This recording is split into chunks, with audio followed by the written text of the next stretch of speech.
Shalom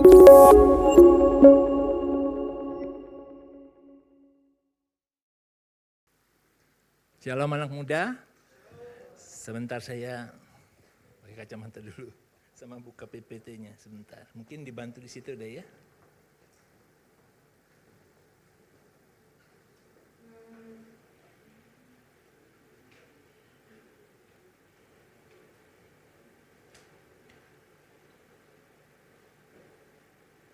Hari ini kita, ini feedback ya, front view-nya di mute aja, Rio. Feedback, cek sound. Efeknya dimatiin, maaf ya, saya juga orang sound jadi suruh-suruh deh. Efeknya matiin aja, nggak perlu efek, tapi ini feedback. Just masih, matiin, ini yang feel depan di mute aja, ada. Maaf ya, anak muda. Jadi hari ini Penatua Darwin bilang adalah lahirnya gereja. Besok ya, Pentakosta, ya kan? Kita, puji Tuhan masih feedback nih. Puji Tuhan ini, tapi kita nggak pernah merayakan hari ulang tahun gereja ya. Yeay, Pentakosta, happy-happy gitu, nggak pernah ya. Puji Tuhan kita merayakan Yesus. Ya, memang Yesus bukan tanggal 25, tapi kita rayakan. Itu lebih benar ya, artinya kita, sentral hidup kita itu bukan diri kita. Dalam hal ini gereja ya, kita, saya, tapi Kristus. Ya, hari ini judulnya, ini feedback sih, gaung. Ada yang bisa bantuin nggak? Maaf ya, sambil dibuka nggak apa-apa ya, saya mundur? Cek sound, ya lumayan. Nggak boleh deket-deket kali ya. Jadi hari ini yang dibuka aja sama-sama sambil disiapkan judulnya. Oh ya, saya Antoni ya, koordinator proptik umum. Antoni Tobing, orang Batak, blasteran. Mama saya orang Jepang, jadi hibrid saya. Hari Pentakosta, Roh Kudus yang mengubahkan. Itu ya judulnya. Roh Kudus yang mengubahkan, ingat ya. Hidup kita dirubah, Roh Kudus yang mengubahkan. Berikutnya, itu diambil dari Kisah Para Rasul 2 ayat 1-40. Turunnya Roh Kudus dan khotbah Petrus adalah semua momen di mana janji ilahi bertemu dengan realitas, menghasilkan pertobatan bagi bangsa-bangsa. Jangan lupa itu berita itu. Ya, kita baca, tolong dibukakan di belakang karena nggak ada ayatnya. Kita baca yang Kisah 2 ayat 1 sampai berapa itu, yang tentang hari raya Pentakosta. Boleh dibuka?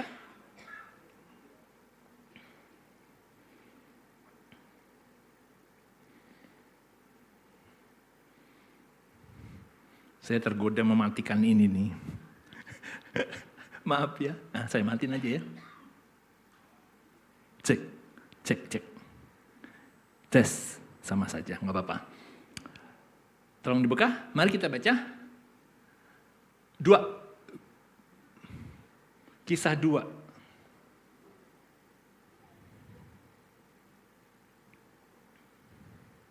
Atau saya baca di sini ya. Kisah 2. Saya baca ya. Udah dapat bisa? Kisah 2? Belum? Nggak apa-apa ya. Tim multimedianya siapa ini?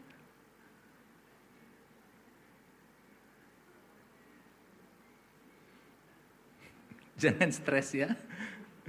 Coba dibuka. Ini bukan 2, Kisah 2. Itu Kisah 1. Buka Alkitabnya, Kisah 2.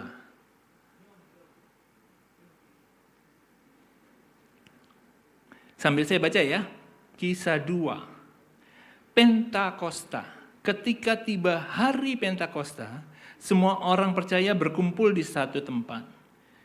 Tiba-tiba, udah sama-sama dari handphone masing-masing ya, baca sama-sama. Tiba-tiba suatu bunyi memenuhi seluruh rumah di mana mereka duduk. Ayat 3, dan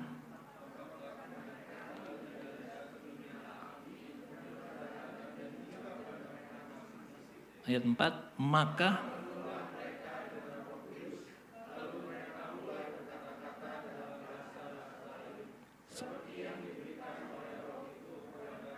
untuk mengatakannya. Ayat 5, waktu itu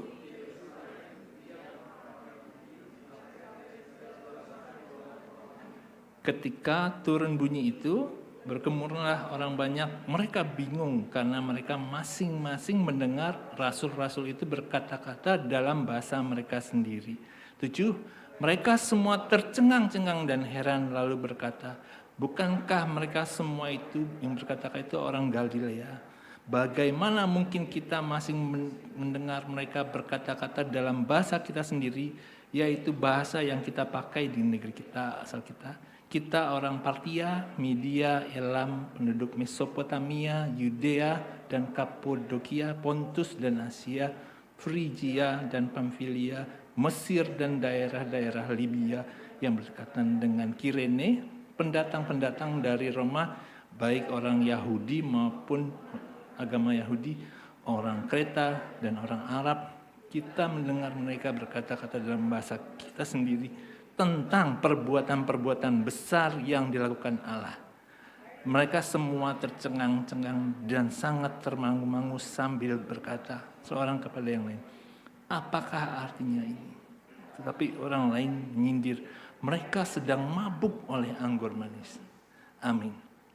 Jadi itu teks firman Tuhannya. Kita kembali ke slide. Yang terjadi itu adalah, ya berikutnya, itu adalah janji. Jadi pencurahan Roh Kudus itu adalah janji, ya, yang digenapi.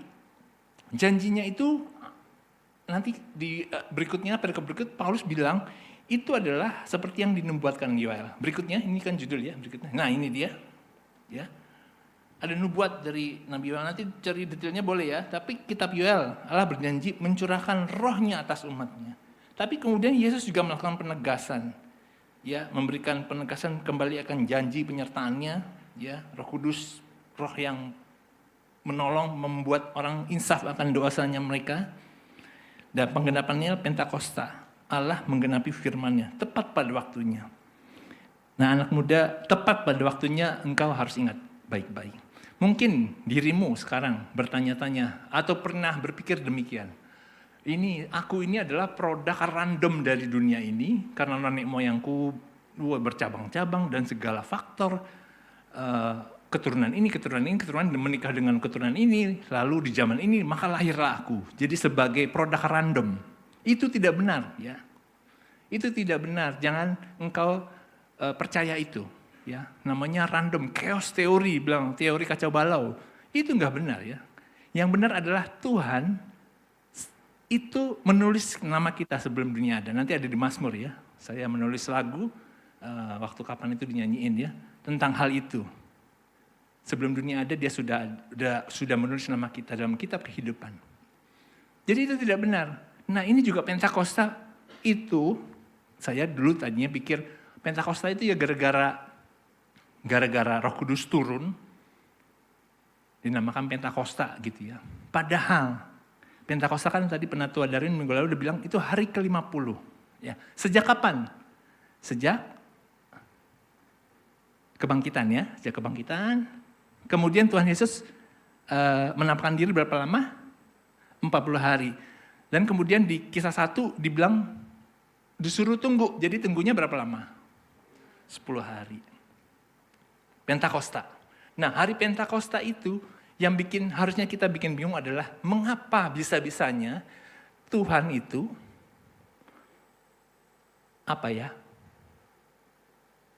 menyelaraskan sejarahnya bangsa Yahudi waktu Passover. Passover itu adalah waktu mereka ditebus ya.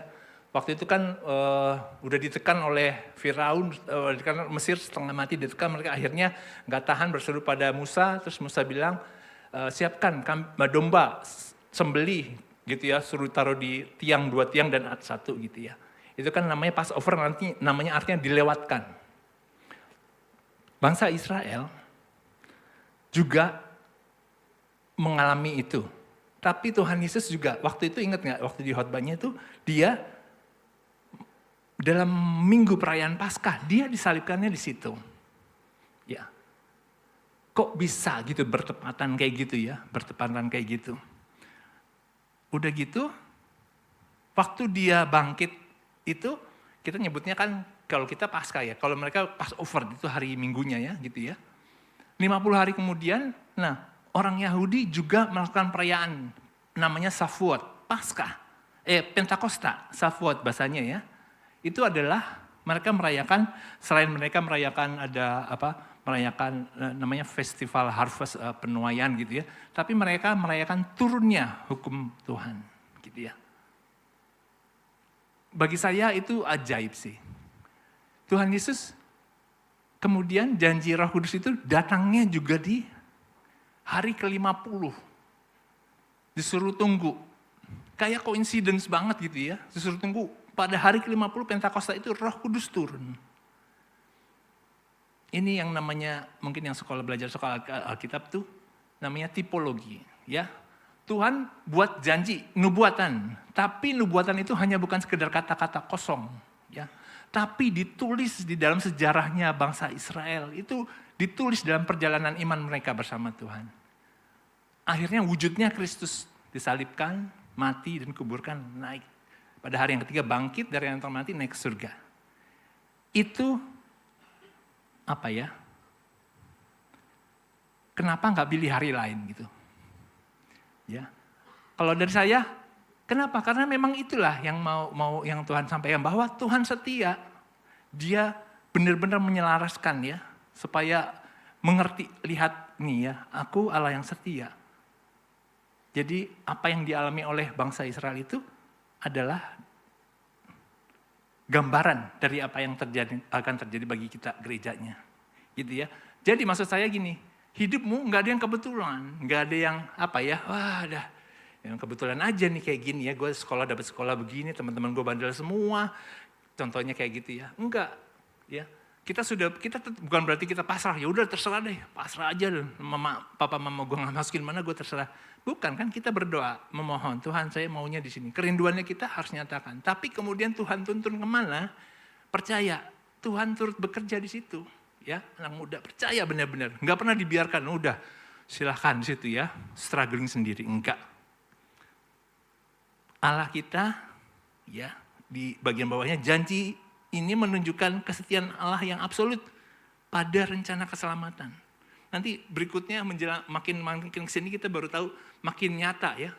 Oh iya ya, semua ini ada satu tujuan, bukan sekedar sekedar mencurahkan rohnya terus membuat sebuah keajaiban, orang-orang bisa ngomong dengan bahasa-bahasa baru ya.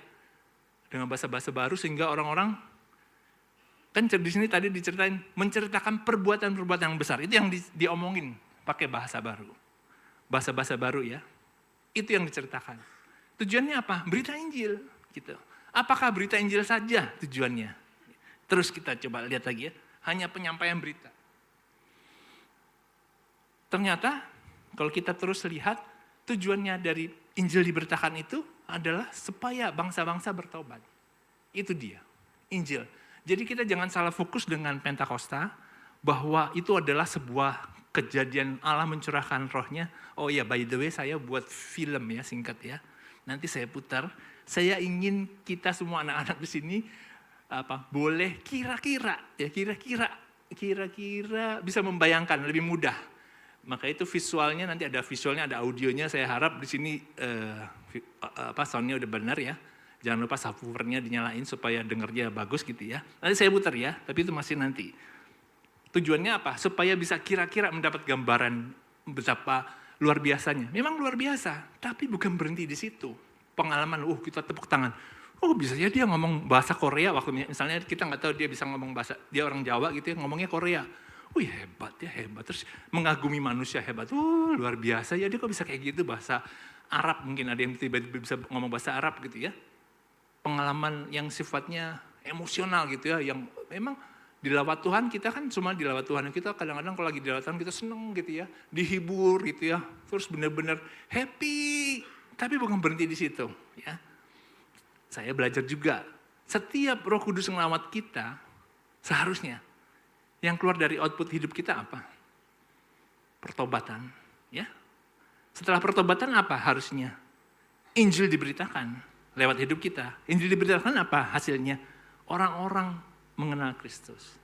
Kiranya ini boleh jadi jadi guidance buat kita semua, buat saya, bahwa kita perlu Roh Kudus. Tentu kita perlu firman ya. Firman itu kita perlu, kalau enggak kita nggak ngerti siapa Tuhan. Tapi kita perlu Roh Kudus. Firman dan Roh Kudus tuntun, itu dia pertobatan di situ terjadi ya. Di sini ada berikutnya syarat pertobatan ya, kita lihat. Berikutnya, ini hanya judul. Pertama, harus dengar berita Injil. Bangsa-bangsa harus dengar berita Injil. Waktu saya, ini kan misi ya, boleh misi ya, saya sharing sekalian. Saya pergi ke Pendarawah sama Manyolo. Waktu itu Bang Andri bilang, Om Antoni, carilah teman satu orang yang mau nemenin. Kenapa? Itu kan negeri antah berantah ya, tahu ya, jauh gitu. Saya nggak kira sih benar-benar di tengah, ya di tengah Kalimantan gitu ya. Saya nggak nyangka begitu benar-benar di tengah ya gitu. Posisinya saya lihat di Google Map, waktu saya lagi di situ saya lihat, benar-benar di tengah saya ya, di tengah Kalimantan. Hutan itu, kiri kanan hutannya. Bang Andri bilang, supaya temenin gitu ya. Akhirnya oleh anugerah Tuhan, kami berhasil lah sampai ke tempat itu, jalan lewat naik travel, naik kendaraan yang disediakan oleh perusahaan. Jadi karena perusahaannya membuka tambang di sana, dia menyediakan sarana-sarana, nyebutnya sarana. Kita boleh ikut, puji Tuhan. Jadi kita sampai. Nah di sana kita fokusnya memberitakan Injil. Ada seorang dukun, punya anggota keluarga, mungkin ada 50-70 orang. Bayangkan rumahnya rumah panggung. Ya segede panggung ini deh. Segede situ ya, anggap itu penuh panggung. Si dukunnya ada di sini. Semuanya dari anaknya, cucunya berendeng-berendeng, banyak sekali. Dan mereka rupanya biasa tinggal demikian. Dukunnya sakit. Kita kan ngirim perawat ya, namanya Butania sama Chris suaminya. Butania itu perawat. Kita samperin lah, tentu saja kita doa, udah pasti tuh. Tapi kita udah satu tuh, maksudnya sudah tahu ini tujuan kita apa, berita Injil ingin disampaikan. Kalaupun berita Injil belum sampai, mereka setidaknya bisa rasakan kasih Tuhan. Jadi kita udah, sore-sore kita mampir gitu, jadi dukunnya, kalau dukun kan harusnya sakti ya. Harusnya dia jangan, masa minta orang lain doain, orang dia dukun harusnya dia bisa sembuhin diri sendiri dong, ya kan? Masa dia minta orang lain, jadi kan kita diam aja. Pokoknya kita samperin, mereka bingung ya, kita kan berempat jadi saya, ada pendeta Petra, saya, terus ada dua Pak Kris, terus ada Bu Tania, berempat. Kita masuk, salamin satu persatu, keliling gitu ya. Nah kita kan udah doa ya, kita kan nggak takut ya, maksudnya kita kan ya udah pasrah juga sama hidup kita, yang mau diapain di situ kita nggak tahu ya. Pokoknya kita salamin semua, kita senyum gitu, kasih kenal nama saya, Antoni gini-gini. Kalau Pak Petra pendeta itu rupanya udah dikenal, jadi mereka sudah tahu. Nah di saat itu adalah dia mau mengadakan ritual belian. Tahu ritual belian? Ritual belian itu bertanya pada roh. Roh jahat, si dukun ini sakit apa? Jadi lucu ya. Dukunnya bertanya, mau nanti ada ritual, harus ada pemimpinnya tuh, pemimpin ritualnya. Dia katanya nanti bertanya dengan roh jahat, mau nanya sakitnya apa sih selama itu gitu. Demikian itunya, apanya prakteknya. Namanya adat belian. Nah, kita kan nggak tahu apa-apa ya. Mereka rupanya ngumpul gara-gara mau lakukan itu. Udah ada itu. Apa si pemimpin adat, namanya apa ya? Kalau dukun itu dukun juga ya, belian itu ya. Pokoknya dukun satunya lagi tuh. Dia ngeliatin kita, ngeliatin hela nafas. Liatin kita lagi, girang-girang ya maksudnya. Kita kan nggak ada apa-apa ya, dia liatin gue liatin lagi gitu kan, maksudnya dengan kasih, bukan melotot ya, bukan melotot apa lo gitu, nggak gitu. Halo mak gitu ya, maksudnya gitu ramah aja. Akhirnya dia nggak tahan tuh, keluar. Begah mungkin panas ya. Nah, yang ininya, yang baiknya adalah yang saya share-nya, namanya doain ya, namanya Pak Kalider. Kalau ingat Kalider, resnya nggak ada, Pak Kalider ini. Kalau dia bertobat soalnya, kalau dia bertobat itu semua bertobat. Bayangin. Dan orang itu dia memegang posisi penting. Salah satu anaknya, Bapak RT. Gitu. Jadi strategis. Dan diperiksalah sama perawat ini sambil kasih nasihat, nggak apa-apa, gini pak, gini. Tadinya mukanya mendung gitu ya, mendung banget mendung. Pokoknya galau gitu ya. Terus ya kita terus ajak ngomong, terus gini. Lama-lama dia nggak tahu kenapa itu dia rasakan mungkin damai sejahtera ya. Dia mulai tersenyum, terus kan di sini ada pakai kalung-kalungnya. Jadi orang sana itu, maaf ya, nggak pakai baju atas ya, hanya pakai celana pendek lagi, terus ini penuh dengan kalung, isinya macam-macam ya, ada taring-taring apa, nggak tahu kayu-kayu dari apa, terus dia lepas buka itu, terus kemudian dia biarkan perawat butannya ini memeriksa dia ya. Nah ini yang ingin saya kebahagiaan saya ya. Ini dia belum bertobat ya. Tapi dia bilang gini, menjelang kita mau pulang ya, mau izin ya.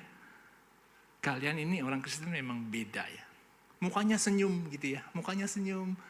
Nggak kayak tadi lah pokoknya. Nah ini kalau mau kita doain ya. Karena info yang saya terus pantau belum ada pertobatan. Kayak gitu, berita Injil sampaikan saja dengan diri kita. Intinya begitu.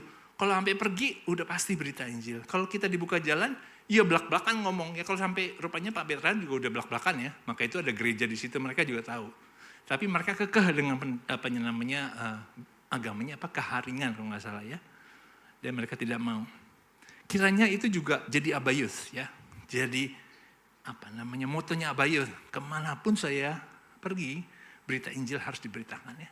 Kemanapun, kau nanti suatu saat mungkin berhasil ya studinya. Terus kau ada di luar negeri. Waktu mau keluar negeri bilang, Tuhan saya nggak mau keluar negeri hanya untuk berkarir cari uang. Tapi pertemukan saya dengan jiwa. Bahwa saya memberitakan Injil. Gitu ya. Seperti adiknya Jeko ya. Dia udah jadi berkat itu di sana itu. Kayak gitu ya, harus jadi berkat. Kemudian berikutnya ya.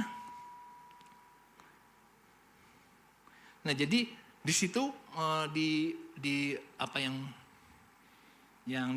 setelah kejadian itu, kalau benar kita kalau kita benar mengalami transformasi. Jadi setelah yang tadi kan setelah pemberitaan Injil, kedua Roh Kudus, kamplasnya ya, karya Roh Kudus menembus dan mengisafkan hati manusia. Itu dia, kita perlu Roh Kudus. Ya. Gimana sih perlu roh? Maksudnya gimana? Ya, kalau mau praktek gampangnya gini dari saya. Pagi-pagi setelah renungan firman Tuhan. Siapa di sini yang masih merenungkan firman Tuhan tiap pagi? Boleh ya, angkat tangan. Itu bagus. Tapi jangan berhenti di situ. Ya, minta gini. Roh Kudus itu Allah Tritunggal ya. Roh Kudus itu bukan sekedar kuasa ya, anak Tuhan ya. Roh Kudus itu pribadi. Jadi boleh diajak berdoa dong, bicara dong, boleh ya. Bilang, Allah Roh Kudus, tuntun aku hari ini. Penuhi aku dengan rohmu, tuntunanmu. Jadi nggak harus yang pakai fenomena apa tuh. Jadi gini ya, kalau dulu, ini saya kan masa dulu ya, jadi ada yang abuse. Maaf, hamba-hamba Tuhan ada yang nggak gagal paham atau gimana, dia abuse. Abuse-nya gimana? Kalau dilawat penuh Roh Kudus tuh harus tumbang. Tahu ya, tumpang tangan, dek. Belang gitu jatuh, sakit dong. Enggak sakit kalau dilawat Tuhan ya sakit lah ya. Pasti ya gini langsung gak ada yang nahan sakit. Maka itu zaman dulu ada yang siap-siap di belakang selalu. Tapi apakah selalu begitu? Apakah itu jadikan sebuah metode bahwa itulah lawatan Roh Kudus? Ada yang seperti bergetar-getar. Gitu, gak bisa berhenti. Justru berhenti gak bisa. Lawatan Roh Kudus. Apakah begitu? Ada yang abuse-nya gini. Saya, nggak usah pengalaman orang lain, saya karena saya nggak jatuh didorong, zup. Saya nggak mau jatuh kan, didorong lagi, zup. Jadi harus jatuh, itu nggak benar ya. Cara-cara seperti itu tidak benar. Penuh Roh Kudus itu adalah kita ujungnya, bukan itu. Maka itu Penatua Darwin waktu itu bilang, bukan bahasa lidah. Memang waktu ini ada bahasa lidah ya.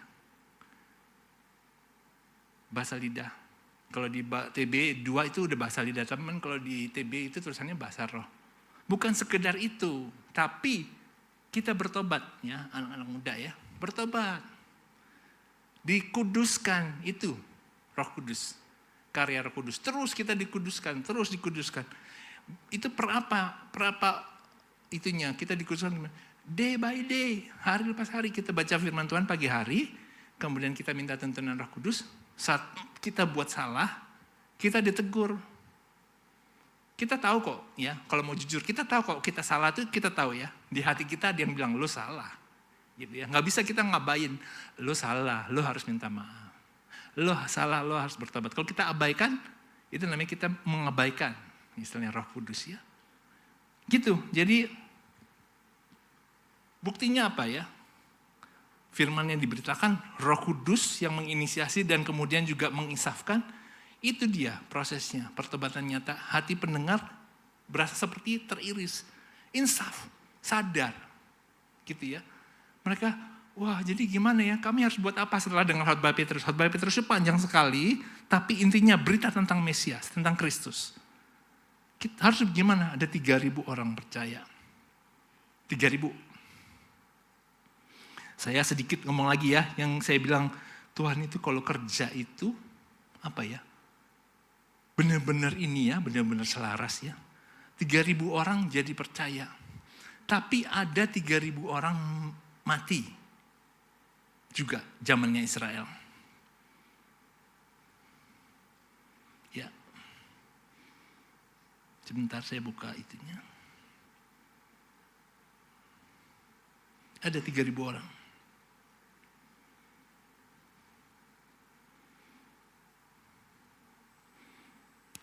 Setelah saya meneliti ini, saya baru ngerti ya. Nah ini feedback lagi nih. Ya, 2 Korintus 3 ayat, nggak usah dibuka, saya aja 2 Korintus 3 ayat 6b. Sebab hukum tertulis mematikan, tetapi roh menghidupkan. Gitu. Jadi waktu, nih masalah timing. Bangsa Israel juga merayakan turunnya perintah Tuhan di hari ke-50. Juga orang gereja di hari ke-50 terima Roh Kudus. Bangsa Israel di hari ke-50 juga merayakannya. Namanya Shavuot itu. Tapi waktu itu Musa naik ke gunung, kelamaan mereka nggak sabar, mereka bilang sama Harun, Harun, ini Musa mungkin udah mati di atas gunung, ayolah lakukan sesuatu. Harun ngumpul, ya udah, emas, kumpulin emas. Terus dijadiin lembu emas. Terus mereka pesta pora, ya. Pesta pora di situ, terus inilah Allahmu katanya.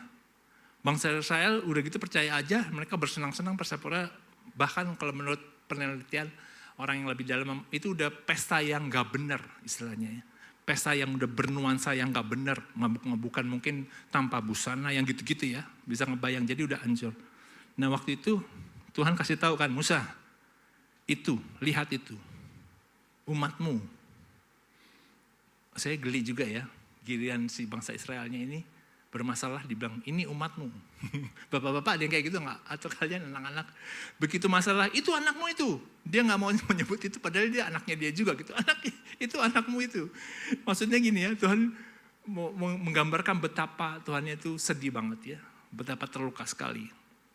Akibatnya apa? Musa turun gunung melihat lagi kacau balau. Tuhan bilang, siapa yang mau berpihak padaku datang sini. Siapa? Suku apa yang berpihak? Lewi. Suku Lewi datang. Kemudian suku Lewi itu diperintahkan untuk membunuh. Jumlahnya 30.000 orang. 3.000 orang, maaf bukan 30.000. 3.000.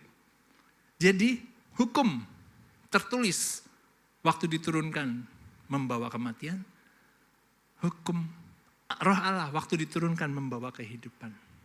Bisakah engkau melihat bagaimana Tuhan bekerja di bangsa Yahudi sejarahnya, tapi juga lewat itu dia juga bekerja di gerejanya. Firman Tuhan yang tadi saya bilang, ya, sebab hukum yang tertulis mematikan tetapi roh menghidupkan. Sekali lagi menegaskan, Tuhan tuh nggak asal-asal timingnya. Kadang-kadang Tuhan aku udah lama nih doa ini Tuhan nggak jawab ya. Kita kan bingung kan, Tuhan jangan-jangan lupa kali ya. Mungkin Tuhan kalau ya sama Yusuf dia ingat ya, Bang Yusuf kata Kak Yusuf. Tapi aku gak diingatnya sama Tuhan, gak begitu. Ya, bangun hubungan pribadimu dengan Tuhan.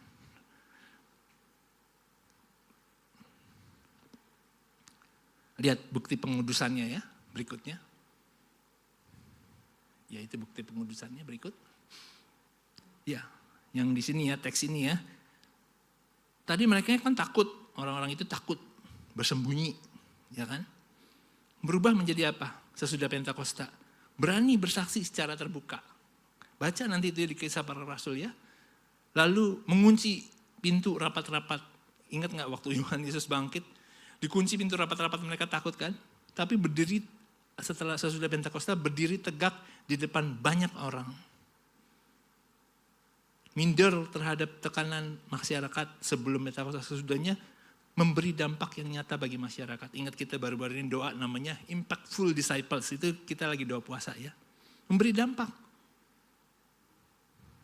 Jadi berikutnya, Roh Kudus bukan sekedar pengalaman emosional ya, melainkan pribadi Allah yang berkuasa, yang mengubah karakter dan kehidupan kita.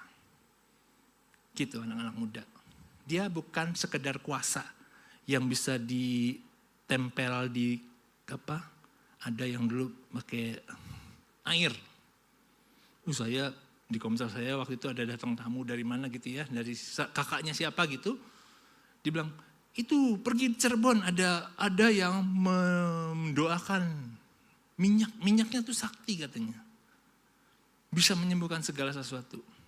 Karena kita sudah dewasa, kita nggak percaya itu ya. Tapi kita nggak bisa bilang, enggak itu nggak benar juga. Kita, ya dia kekeh gitu ya, wah dia belum percaya. Berarti kita harus memberitakan yang benar kepada dia.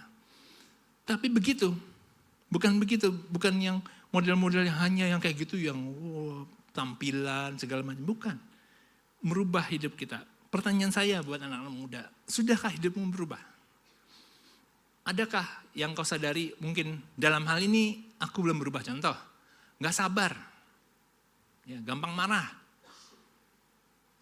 Lalu kau sudah terima Yesus, dengar firman, gitu ya, dan sudah menerima Roh Kudus, tapi engkau tidak berubah sampai sekarang. Itu harusnya jadi tanda-tanda. Yang suka mencuri ada sini.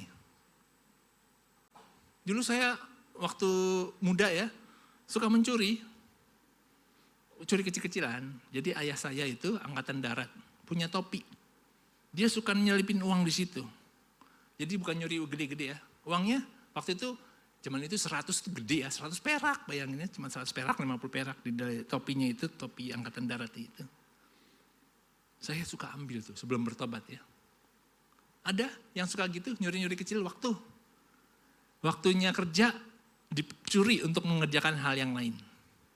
Karena kerja sambil kuliah, nggak apa-apa kali ya, gitu ya. Curi-curi buat tesis, kerja atau buat apa. Yang tidak jujur, ada yang masih bertobat, ya, bertobat. Kita nggak bertobat, kita nggak bisa. Kita ingin minta berkenan pada Tuhan, Tuhan berkenan pada kita selama kita pelihara dosa. Tadi pagi saya ikut sebuah pertemuan leaders. Mustahil kita minta Roh Tuhan memimpin katanya, menuntun kita. Tapi kita pelihara dosa. Ada satu dosa yang kita tidak ceritakan kepada siapapun, tapi kita tidak mau lepas. Anak muda, lepaskan. Ya. Di Komsel, cari orang yang bisa dipercaya, bapak kakak pemuridnya. Ceritain, aku tidak bisa lepas dari ini kak. Tolong doakan aku. Gitu, doakan. Dan kita harus berubah. Berikutnya, tadi sebenarnya saya sudah sambil-sambil ya. Dengan budaya saat ini, gimana budaya modern saat ini? Tinggal 8 menit, oke masih ada waktu untuk muter film. Next, ya pelayanan. Kan kalau budaya modern saat ini mengandalkan metode manusia dengan program. Ya, Roh Kudus itu bisa bekerja kalau begini. Dulu maaf ya, dulu ada yang niup-niup mic. Tahu ya? Saya nggak mau niup karena nanti ada, maaf ya, ada yang muncrat-muncrat dari sini kan ke sini. Intinya gitu ditiup. Itu cara Roh Kudus bekerja. Terus orang-orang yang ditiup blak. Ini saya bisa Tuhan bisa pakai nggak? Bisa, tapi tidak bisa dijadikan metode kayak gitu ya. Tidak benar. Sekali lagi, realitas Pentakosta adalah mengandalkan mutlak kuasa Roh Kudus. Berarti kalau Roh Kudus memang nggak suruh demikian, nggak bisa. Ya, pelayanan, panggilan dalam panggilan, fokus panggilan, kekristenan pasif. Ya, senang diisi namun enggan pergi. Adakah kita di sini hanya senang ibadah, hanya senang Komsel, tapi begitu disuruh bersaksi, oh, jangan saya kak, dia dulu, jangan saya, Oke, kalau masih pertama-tama. Tapi setiap kali diminta, jangan saya Kak. Dia akhirnya memang pasif, gak mau. Pokoknya saya setia di gereja, titik, udah. Jangan ganggu saya. Bertobatlah anak muda, gak begitu ya. Kenapa? Realitas Pentakosta harusnya ada keberanian proaktif untuk menjadi saksi Kristus di ruang publik. Ya, di ruang publik. Dulu saya pernah malu ngomong saya orang Kristen. Iya, karena saya sekolahnya SD negeri kan. Negeri kan isinya orang kaum kedar semua ya. Dan saya minoritas banget. Jadi bilangnya apa? Non-Muslim. Dulu ya. Tapi setelah kesini-sini sudah bertobat, saya tidak lagi. Itu harusnya kita nyebut aja dari depan, saya orang Kristen. Gitu. Saya mengikut Yesus Kristus. Kalau dari saya ya, saya salah. Jangan ragu-ragu, jangan malu-malu. Jangan kayak saya ya gitu ya. Malu gitu karena takut gak diterima gitu kan. Jadi kayak orang asing di sekolah saya waktu itu dikucilkan. Kayak gitu deh. Akhirnya ngomongnya kayak gitu. Jangan. Ya, kemudian dalam hal spiritualitas. Mengejar jamahan dan pengalaman rohani tanpa mau taat. Jadi mau. Siapa yang mau didoakan? Mau. Maju. Angkat tangan. Ditumpang tangan. Terus nangis. Tapi gak mau berubah. Gak mau taat. Hanya mengejar itunya. Namanya apa? Hype-nya rasanya, wah kalau lagi itu kayaknya aduh itu enak. Memang enak sih, rasanya kita tuh memang seperti dibangun. Tapi jangan berhenti situ anak muda, engkau harus bertobat. Realitas Pentakosta, transformasi hidup nyata dan bergantung pada anugerah Allah dalam menjalani ketaatan. Transformasinya nyata, perubahannya nyata. Maka itu di Komsel boleh. Gini ngomong, siapa namanya ya, temennya Komselnya, menurut elu, gua berubah gak sih? Tanya gitu nanti ya, kalau diskusi. Ada gak sih di gua yang berubah? Yang gua berubah sejak gue kenal lu, sejak gue berkomsel di sini. Nanti tanya, ada gak ya berubah? Semoga bukan berubah tambah kacau ya, tapi tambah baik, tambah serupa Kristus. Gitu ya. Itu harapannya saya. Harapannya semua juga di sini. Pertanyaannya berikutnya ini adalah yang terakhir ya. Pentakosta bukan hanya sejarah yang dikenang, ya sejarah 2000 tahun, tapi tuntunan Roh Kudus yang berkuasa mengubah hidup murid Kristus. Berkuasa, dia berkuasa mengubah hidup kita. Percaya itu. Tapi ya, boleh tahu, mungkin ada yang boleh saya tahu ya sudah pernah dibaptis Roh Kudus dan bisa berbahasa lidah? Berbahasa roh? Adakah? Adakah? Gak ada? Ada? Ya pasti ada. Tapi gak banyak ya. Nah, apa-apa. Jadi gini, jangan maksudnya Penatua Darwin itu bilang, jangan mengejar itunya, ya. Hanya demi itunya. Kenapa? Memang spektakuler. Kalau itu rasanya gimana gitu, kayaknya wah, kok dia bisa ngomong kayak gitu? Waktu itu ya, waktu kapan doa, baru-baru ini doa. Ada satu ibu-ibu ngomongnya kayak orang Korea asli. Saya sampai nyimak-nyimak, kan saya dikit-dikit ada lah ya bisa ya. Ini bahasanya kok kayak gitu ya, tapi enggak, saya enggak ngerti gitu ya. Contoh, bukan itu, tapi adalah kita memberitakan Injil. Hidup kita berubah, terus kita memberitakan Injil. Itu harusnya yang kita ingat. Tapi bukan berarti meniadakannya. Nih saya kasih kesaksian. Ya, jadi ada abang saya, abang rohani ya, bukan di gereja ini. Dulu sebelum saya join di sini, Abalo, dia kan kita juga dari gereja yang kayak gitu ya, di tembang tangan. Dia nggak bisa berbahasa roh. Sementara dia sering bawa firman Tuhan. Terus dia pergilah ke gereja Mother Church-nya ada di New Zealand sama pendeta senior diajak sana. Udah dia ditumpang tangan, dibejek-bejek gitu ya. Saking stresnya, dia tahu nggak apa? Dia karena gitu ya, ayo gitu ya. Maksudnya Penatua Darwin kita nggak begitu ya gitu ya. Ayo, keluarkan. Akhirnya karena dia stres, tahu nggak dia buat apa? Dia doa Bapa kami pakai bahasa Batak. Ada yang bisa? Bagi orang yang ngerti bahasa Batak, nah pendeta-pendeta itu pada yeay. Padahal itu bandel banget emang itu abang saya itu yang satu itu ya. Itu nakal asli ya. Katanya tapi masalahnya apa ya? Dia lagi cerita kepada kita ya. Masalah gue stres banget tau gak? Gue dibejek-bejek kepala gue. Demi itu. Apakah ceritanya berhenti di situ? Dia jadi nggak bisa bertahun-tahun. Wah, penatua Darin bilangnya 1 tahun ya. Saya mungkin beberapa minggu baru bisa gitu. Jadi ada lagi yang lama dan lebih lama. Nah, apakah berhenti di situ? Nih, kesaksian nyata. Suatu saat dia beli motor. Waktu itu zaman itu namanya RZR. Ada yang tahu nggak? Itu motor lebih kenceng dari motor RX King-nya papanya Andre. Papanya Andre dulu tuh pembalap juga ya. RX King tahu kan ya? Motor jambret itu. Maksudnya saking kenceng. Bukan jambretnya, bukan. Benar. Tapi saking kencengnya kalau anak-anak motor ngerti. Itu motor sampai sekarang mahal harganya. Lebih mahal dari motor baru. Karena itu legenda. Nah dia beli motor ini lebih kenceng lagi. Udah dia pamer-pamer di kita. Gue dong punya motor kenceng. Lebih kenceng. Pokoknya motor terkencang saat itu. Iya wah. Terus dia coba karena dia penasaran. Dia coba jalan ke arah Parung. Ya begitulah ya. Dia ngebut pengen tahu seberapa cepat motornya. Tahu-tahu lagi cepet gitu. Lagi akselerasi kenceng. Lagi kenceng 120. Lalu ada orang nyebrang. Bayangin kayak apa. Dia ngerem setengah mati. Blah. Udah ngesot-ngesot. Udah mau jatuh. Nah di situ dia keluar. Doa itu. Mulut dia mengatakan hal-hal yang dia tidak mengerti, tapi itu adalah doa. Itu dia, bahasa roh. Itu bahasa roh. Wah, udah dia berbahasa roh. Kata-kata yang diucapkan dengan lantang, akhirnya sedikit lagi katanya gue celaka, tapi gue selamat. Itu kalau bukan Tuhan, gak mungkin gue bisa selamat katanya. Istilahnya gitu. Apa maksudnya saya cerita ini? Mungkin engkau hidupnya belum dipepet sih ya. Kalau kepepet nanti itu keluar sendiri. Doa-doa itu ya, saya percaya. Nanti di ibadah umum saya mau bawa seorang untuk bersaksi juga dari keluarga ya, yang merindukan itu. Jadi maksudnya gini, jangan meniadakannya, bilang enggak itu enggak ada. Zaman sekarang jangan, itu masih ada. Ya, waktu Pentakosta ada 3 hal terjadi.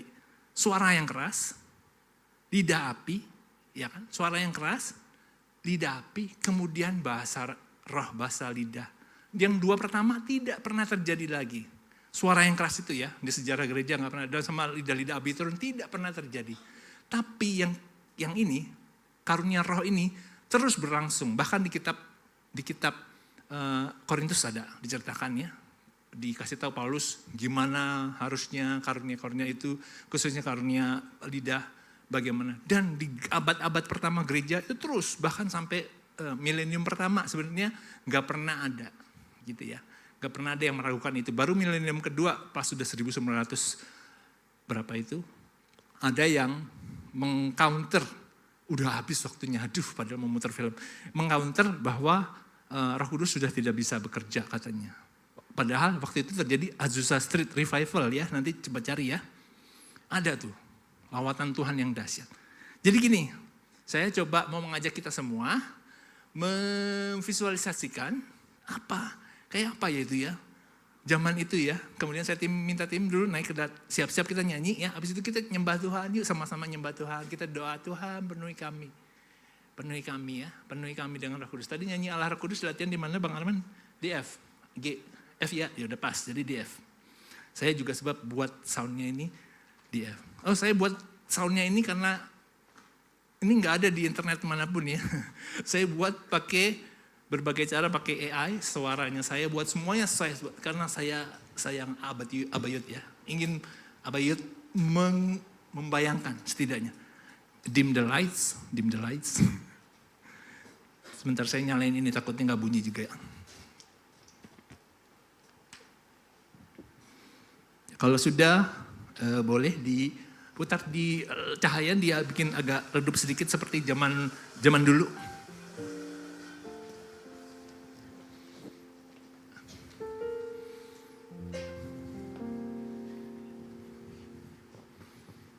Ya, coba suaranya. Oh belum ya, ini dia. Yang gede suaranya.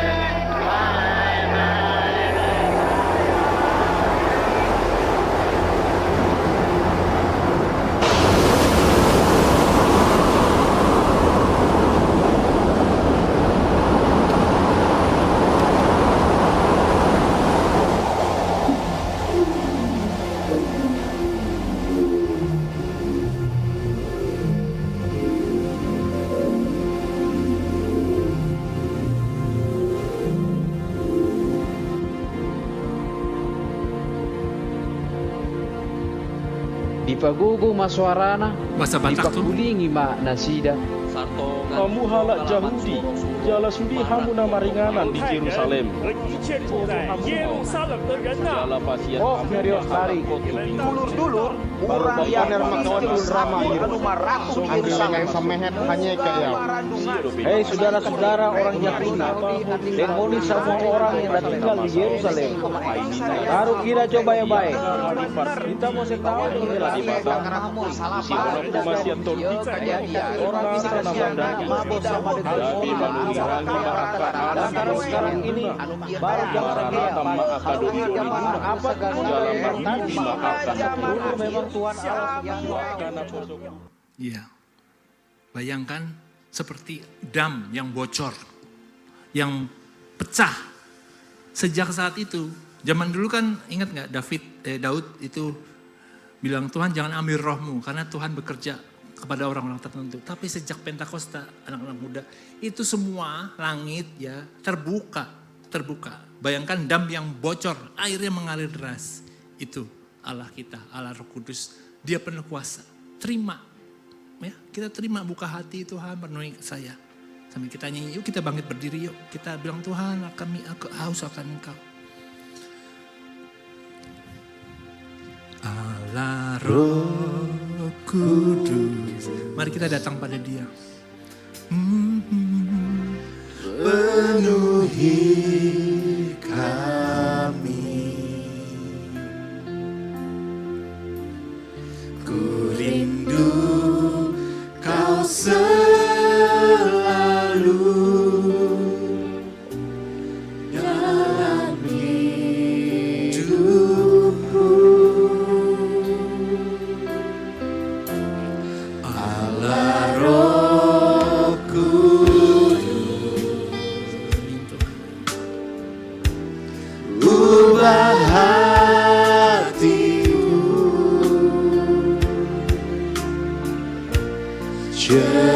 ceritaku, jamahlah ku rindu hadiratmu. Sembah kudus, ku sembah kudus,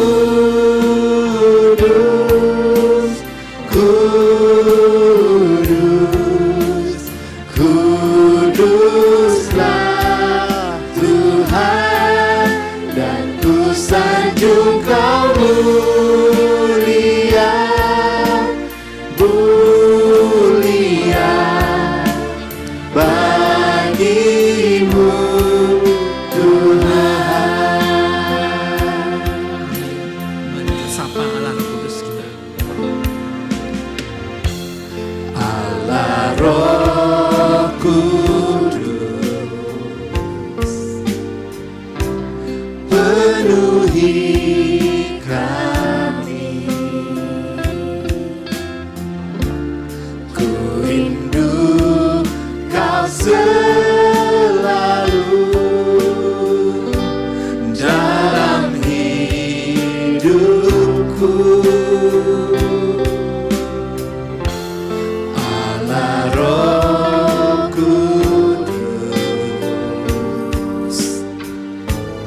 ubah hatiku,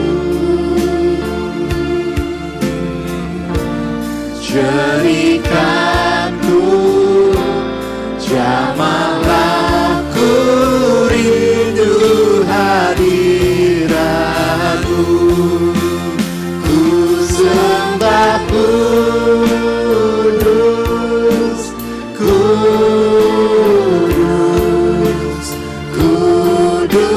kuduslah Tuhan, dan ku sanjung Kau mulia, mulia bagimu Tuhan.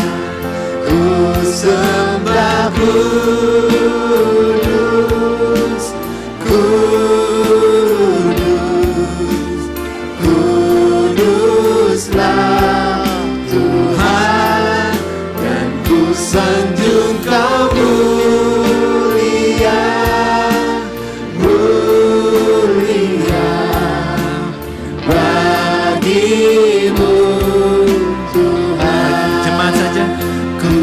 sembah kudus,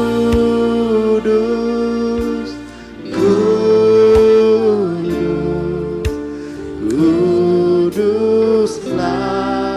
Tuhan, dan ku sanjung Kau mulia, mulia bagimu Tuhan.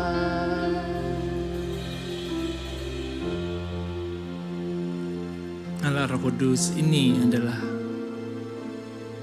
tubuh Kristus yang Kau kasihi. Lawat Tuhan anak muda semua di sini Tuhan. Lawat masing-masing, penuhi mereka Tuhan. Masing-masing penuhi mereka dimanapun. Bahkan nanti pada saat mereka pulang di kamar, di rumah, saat mereka berdoa, saat mereka membaca firman.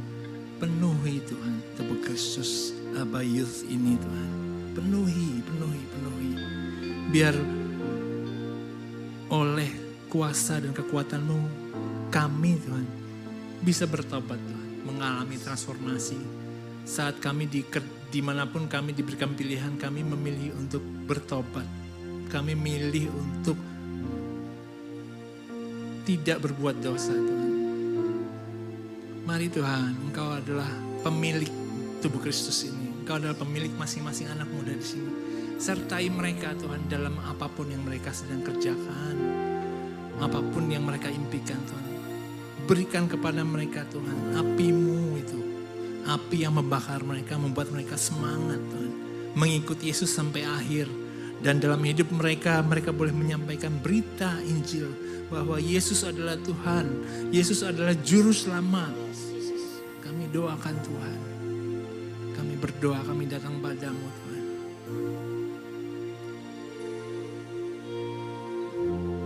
Ajar kami boleh mengenal kekudusan-Mu Tuhan. Supaya kami takut akan Engkau Tuhan. Kami hormat Engkau, kami benar-benar menyembah-Mu.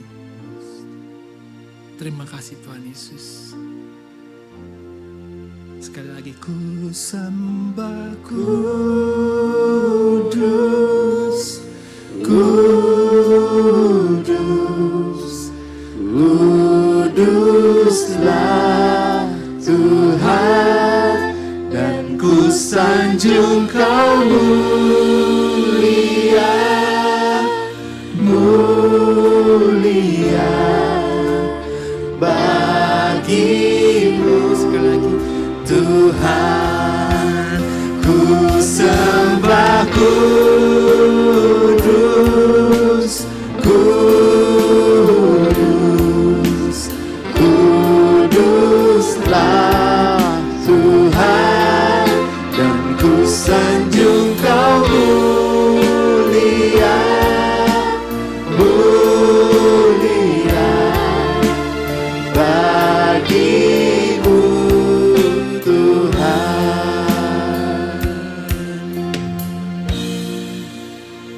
Amin Tuhan. Amin. Amin Tuhan. Tuntun terus kami Tuhan, agar kami hari lepas hari boleh mengenal Engkau, membaca firman, kami dimampukan untuk bertobat dan berubah Tuhan oleh kuasa Roh Kudus. Di dalam nama Tuhan Yesus kami serahkan hidup kami serahkan tubuh Kristus ini. Amin. Amin. Silakan.